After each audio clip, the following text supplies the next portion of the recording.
1940ndate algus oli Aleksander Kulkovi elus aktiivsemaid näitustel osalemise aegu. Sageli esines ta seal kõrvuti August Jannseni ja Roman Nüümaniga. Kriitikud ja publik armastasid teda ning ühes toonases näituse arvustuses kirjutati. Aleksander Kulkovi tööd üllatavad taas oma virtuoosse valgusefektide käsitluse poolest. Kas tunnete, et just valgus on see, mis kutsub meid kaasa rannaäärsele külateele?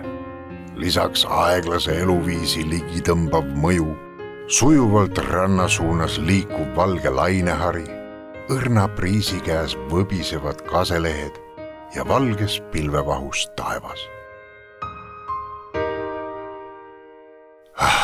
See Eestimaa suvi, meretuul ja metsakoin.